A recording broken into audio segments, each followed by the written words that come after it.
Hello everyone, so this month I will be focusing on people who were sentenced to death for hate crimes based on race, sexuality, and or religion. Today's story is on Dylann Roof, who is currently on death row for his hate crimes.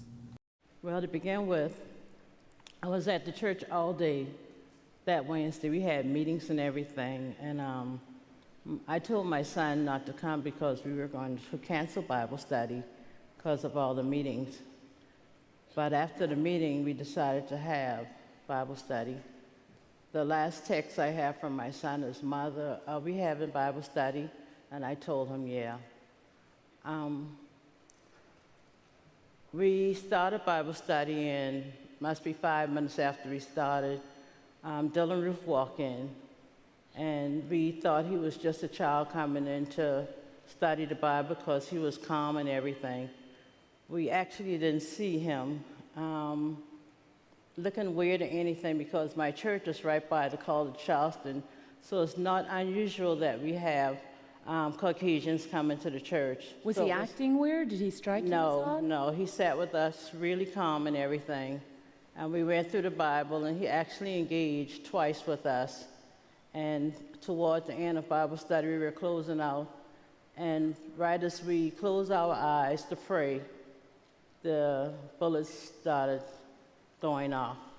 And I actually told my son played dead too, but as Dylann Roof was walking through the room, my son knew that we were still alive, and he lifted up. He was already wounded. He was already wounded, and he engaged Dylann Roof. He said, "You don't have to do this." My son asked him why are you doing this? And he said he had to. And my son said, "You do not have to do this. We mean you no harm." I survived being under the table 77 shots. Whoa. Yeah,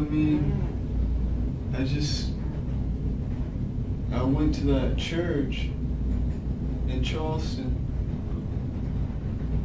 and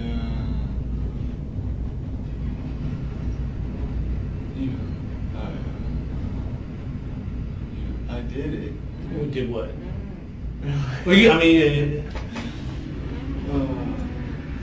Dylann Storm Roof was born on April 3, 1994 in South Carolina to Franklin Bennett Roof and Amelia Cowles.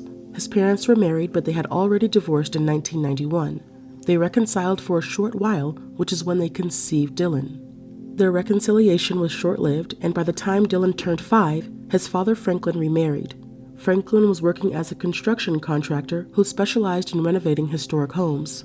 Dylann's father and grandfather, who was a successful lawyer, lived in neighborhoods with people of all races. Franklin also liked to throw parties and often invited blacks and Hispanics to these parties. Amelia, on the other hand, who worked as a bartender, lived in a rural community that was predominantly white. Dylann spent majority of his time going back and forth with each parent, and it's been documented that in his first 9 years of schooling, he attended 7 different schools. Some teachers even described him as a transient. He was never violent, and although described as nice, some people did think there was something dark about him. Dylann liked to spend hours sitting on different curbs in the community and just watch as life passed by. He would also offer to help people with their yard work, but it did not stop people from thinking that he was strange. When Dylann became a teenager, both of his parents faced financial issues. His father, who was once very successful, had to file for bankruptcy, and his mother was evicted from her home in 2009. This is when Dylann began to struggle much more with his schooling. He started 9th grade, but because of his failing grades, he had to retake the whole grade again. Now in his 2nd year of 9th grade and home life spiraling out of control, he decided to drop out. After dropping out, he began to drink and smoke more, and he had also acquired many odd jobs. His mother said that at times he would cut the neighbor's grass but would spend everything he made on weed. She also noticed something was wrong with him before he dropped out, and a friend of hers told her that maybe Dylann was just bored. Even though Dylann's previous principals and teachers went on record and said that Dylann saw black the same as he saw white while he was in school, he ended up growing a fascination for white supremacy. Dylann attended racially integrated schools and even had a best friend who was of mixed race by the name of Caleb Brown. Caleb said that Dylann learned he was half black after the class had to do an assignment about their heritage. Dylann asked Caleb about his heritage, and Caleb said that after finding out about his race, Dylann did not treat him any different. Dylann and Caleb's mothers became friends and always had the boys hanging out so that they could play video games or ride their skateboards around. They weren't the most popular kids growing up, but Caleb said Dylann never seemed bothered by that. During the times Dylann was spending time with his father, his stepmother Paige Mann was usually the one to watch and look after him because his father would be out of town on business trips for up to 4 days. Paige was quoted saying, "Dylann was a loner, very quiet and very smart. Too smart. He was locked in his room looking up bad stuff on the computer. Something on the computer drew him in. This is internet evil." These evil websites were white supremacist websites that planted evil thoughts into Dylann's head. After Dylann dropped out of school, he lost contact with a lot of friends until he created a Facebook. He was able to get in touch with an old friend, 20-year-old Joseph Meek Jr. Joseph lived at home with his mother Kimberly Conzi and his younger brother Jacob. Jacob said that sometimes he would hear Dylann on the phone with his dad, pretending to be at work, but his father wouldn't know he was at their house and that he had quit his job.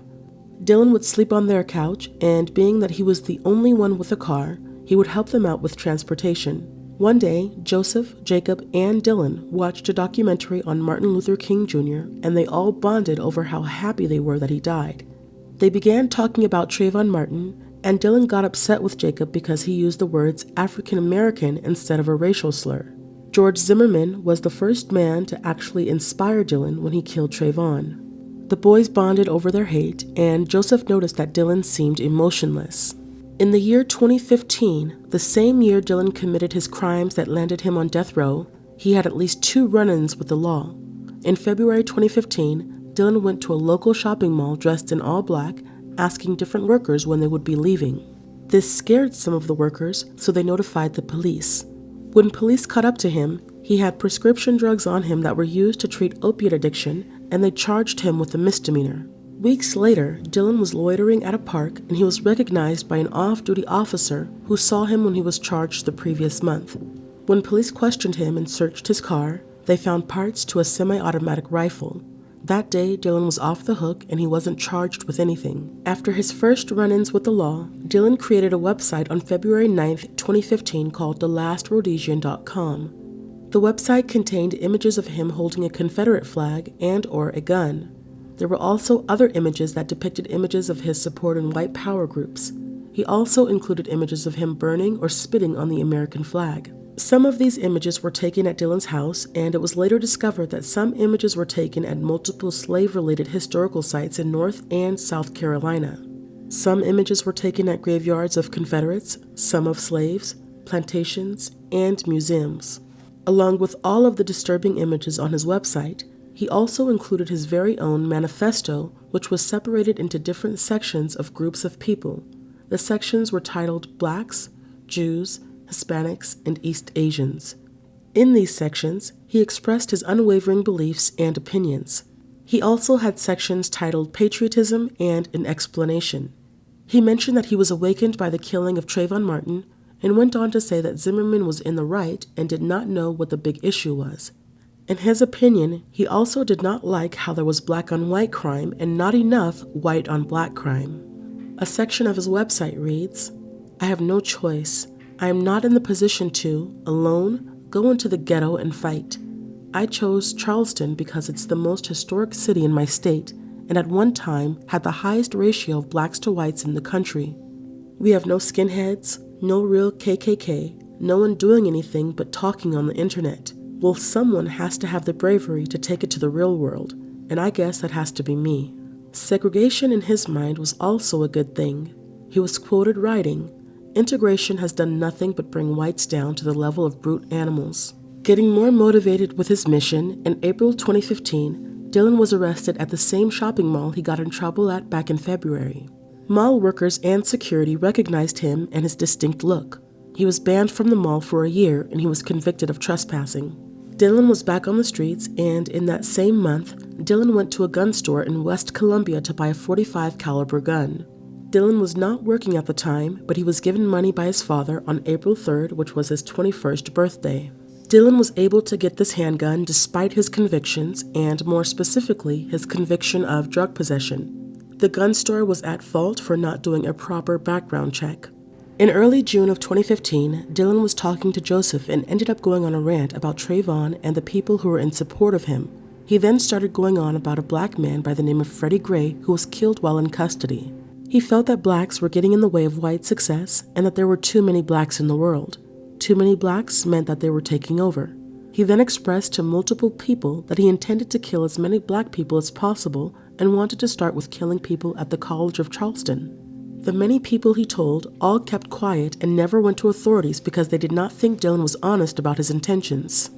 Him wanting racial division in America and being okay with using violence to get what he wanted wasn't enough for them either. Around June 10th, one of Dylann's African-American friends, who expressed that Dylann was never rude to him, said that Dylann told him that he would commit a shooting at a college the next week. Dylann then went to another friend's house to retrieve a gun that his friend had been holding or hiding from him. The friend said he knew of Dylann's plans to shoot up a school, but believed that Dylann changed his mind because the school had security. He also claimed that they initially took Dylann's gun from him to prevent him from shooting anyone, but he gave it back to Dylann because one of his friends was on probation and could not be around guns. Dylann settled on putting his plans into motion on the evening of June 17, 2015, when he ditched his plans at the college and made his way to downtown Charleston. This is also the last day he made modifications to his website. The exact time of his modification was at 4:44 p.m. on June 17, 2015, and he made a post that said, "At the time writing, I am in a great hurry." Just what exactly was he in a hurry for? He saw a predominantly African-American church called Emmanuel African Methodist Church. That evening, church members were conducting a Bible study, and while all of them were peacefully going about their night, Dylann walked into the church. With no hate in their hearts or no questions as to why he was in the church, the parishioners greeted him. After being greeted, Dylann opened fire. One survivor by the name of Felicia Sanders claimed that when Dylann started shooting, she grabbed her relative and told her to play dead. As they were pretending to be dead, she was able to feel warm blood flowing on both sides of her body. She was quoted saying, "I was just waiting on my turn." Her adult son, despite being scared, stood up while Dylann was shooting and asked him, "Why are you doing this?" Dylann replied by saying, "I have to do this because y'all hurting our women and taking over the world." After he finished saying what he had to say, he shot her son 5 times. Dylann ended up killing 9 people in total, and when he was done, he calmly walked out of the church and drove away in his car. It was now June 18th, and Dylann was still on the run. He filled up on gas at a Shell gas station and withdrew some cash at an ATM in order to buy some water and a bag of Doritos. This happened at around 6 in the morning, which was around the same time police put out a photo of Dylann. The murders were considered a hate crime, so the FBI came in to help investigate and capture Dylann. He was now 245 miles away from the church in Shelby, North Carolina, on his way to Nashville, Tennessee, because he said he had never been there before. A florist by the name of Debbie Dills recognized Dylann from a picture and followed him for 35 miles. She asked her boss to notify the police, and when they caught up to them, they pulled Dylann over on the highway in his black Hyundai. When responding officers walked to the driver's window, Dylann casually rolled down his window, handed his ID over, and let them know he was Dylann Roof. When officers searched his car, they noticed a Confederate flag in his car, along with a burned U.S. flag, a gun, an empty box of ammo, a note with names of different churches on it, and a laser attachment for a gun. He had no issues telling police that he wanted to start a race war. He also communicated that the people at the church were very nice to him, and he almost had second thoughts, but he needed to follow through with his plans, and he did not feel bad about it. While in the police vehicle and on the way to the jail, Dylann complained of being hungry, so officers treated him to a Burger King meal before driving to their destination. Police Chief Jeff Ledford said in regards to the Burger King stop that Dylann was very quiet, very calm, and he sat down very quietly. He was not problematic. Dylann was eventually taken into custody and questioned by the FBI. During the interrogation, FBI agents informed Dylann that he had killed 9 people. He thought he killed less people and said that he felt bad. He did admit, however, that he had been planning the attack for 6 months. Can you tell us about what happened last night?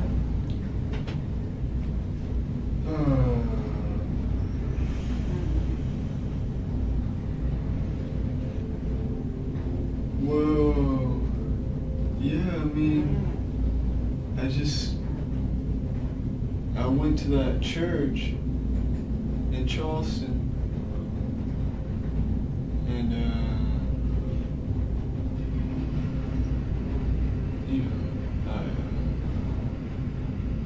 I did it. You did what? Well, you, I mean,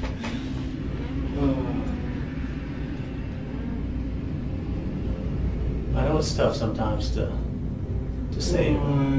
It's not that I don't want to say it because I don't want to make myself seem guilty. I just don't really like saying it. But I know sometimes we have to face those things, the realities. You know. We don't want to put any words in your mouth. That's why. Right. That's why Agent Stansbury just was asking you what it exactly is that you did do. Well, I did. I killed. Oh, well, I guess. I mean, I don't really know. Well, I don't know how many people or anything like that. So did you shoot him? Yes. What kind of gun did you use? A Glock 45. Okay. Do you know how many people you shot? If I was gonna guess,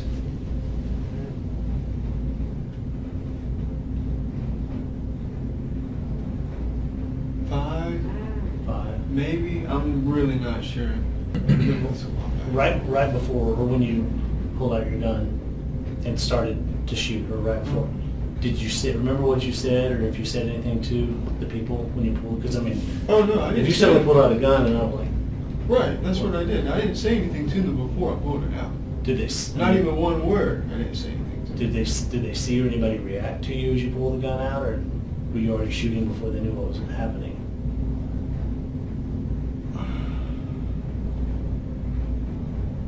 I mean, they reacted after I shot. Yeah, Right, we understand Yeah, that. yeah. Right. I guess my question, and it might have been a bad question, I was just trying to figure out, if I suddenly found out a gun, but if I pulled a gun out and everybody saw it, people might start to run or whatever. Oh, no, it was very fast. It was not like I was like, it was like quick motion. So can you show what were you sitting down and you did it, or did you stand up, or what? Yeah, I was sitting down the first. Can you show me like what you did? I mean, Yeah, it was just like, did you like this, or just, yeah, like, and just started shooting it yeah. at people? And we'll go back and I'll ask you some more questions. And then I was sitting there and I was like, just thinking about whether I should do it or not. And that's why I was sitting there for 15 minutes, just like, because I know I could have just walked out, because they didn't say anything to me about what, the thing on my belt. So I could have walked out, and that's what I was just thinking, But then I just, I don't know, just like, not, you want to say spur of the moment, but I just finally decided I had to do it. And that's pretty much it. Well, that goes to the next question. Why did you have to do it? Oh, I had to do it. How come? I mean, that's what I don't want to know. I mean, Well, I had to do it because somebody had to do something. Dylan, when you said you had to do this, so basically what you're... I had to do it because nobody else is going to do it. Nobody else is brave enough to do anything about it, Back in the late 80s and the early 90s, we had skinheads and stuff like that. There's no skinheads left. There's no KKK. KKK never did anything anyway. So basically you were trying to make a statement or prove a point on behalf of the white race, is that what you're saying? Yeah, in a way. The same night of his capture, Dylann waived his extradition rights and he was taken to the Cannon Detention Center in North Charleston. He was in a cell close to Michael Slager, who was a North Charleston police officer in jail because he was charged with first-degree murder. The following day, on June 19, 2015, Dylann was officially charged with 9 counts of murder and 1 count of possession of a firearm during the commission of a violent crime. In the past, I have told stories of a person committing a federal crime in a non-death penalty state, but because it is a federal crime, they still had a death penalty trial in that state. Dylann committed a crime where the state had the death penalty, and the federal crime was the fact that it was a hate crime. Dylann also became the first person to be sentenced to death for a hate crime. Dylann's initial court appearance was held by a video conference, and he had a bond hearing later that same day. At the Charleston County Court, victims' family members and survivors of the shooting were able to speak to Dylann, and let him know that they forgave him and were praying for him. Judge James Gosnell Jr., who was presiding over the hearing, listened to the testimonies and concluded the court hearing by saying, "There are victims on this young man's side of the family. Nobody would have ever thrown them into the whirlwind of event that they are being thrown into." Although Dylann was given a $1 million bond for the weapons possession charge, even if someone was able to bail him out, he would be stuck in jail because for the charge of 9 counts of murder, he was offered no bail at all. Also, despite what the innocent people were saying during the court hearing, Governor Nikki Haley urged prosecutors to seek the death penalty. The following month, on July 7, 2015, Dylann was indicted on 3 more charges of attempted murder because 3 victims had survived the shooting. Weeks later, District Attorney Scarlett Wilson made it known that she would be seeking the death penalty, and with this knowledge, Dylann consulted with his attorneys and agreed to plead guilty in order to try and avoid the death penalty. Dylann's trial was postponed multiple times over the next couple of years. The state trial started first, and Dylann's attorneys had Dylann plead guilty as an insurance policy. They figured he would get sentenced to death in federal court, so just in case his federal case was overturned, he would be able to live out the rest of his days in prison because the state would sentence him to life with the guilty plea. Their insurance policy worked, and Dylann was sentenced to 9 consecutive life sentences without the possibility of parole for his state trial. As for Dylann's federal case, he pled not guilty to the 33 federal charges against him. He was charged with 9 counts of using a firearm to commit murder and 24 civil rights violations, 12 for hate crimes that fell under the Matthew Shepard and James Beard Hate Crimes Prevention Act, and the other 12 counts were under the second hate crime statute that prohibits using force or threatening the use of force to obstruct a person's free exercise of religious beliefs. Dylann wanted to plead guilty when he was indicted, but was urged by his lawyer not to because only 18 of the 33 charges carried the death penalty, and he wasn't fully sure whether or not the government would aim to seek the death penalty.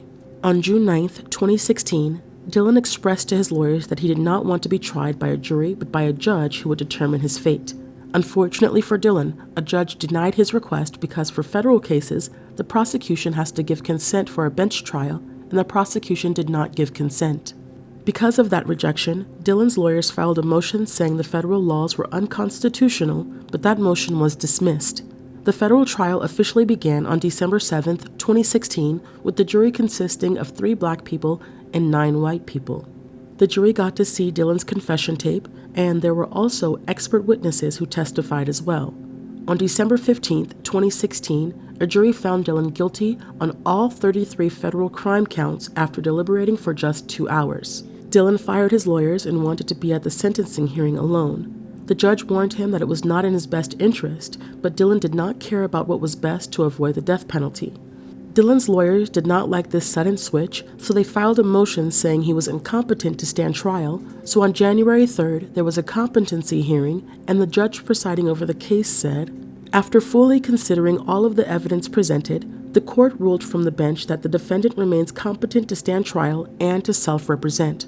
Although a doctor concluded that Dylann showed no empathy after hearing him say he did not identify with the victims and didn't care, and that he exhibited signs of autism, anxiety, and schizoid personality disorder, it did not mean he did not know the difference between right and wrong.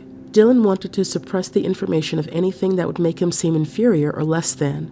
He felt that it would ruin his reputation if that information got out.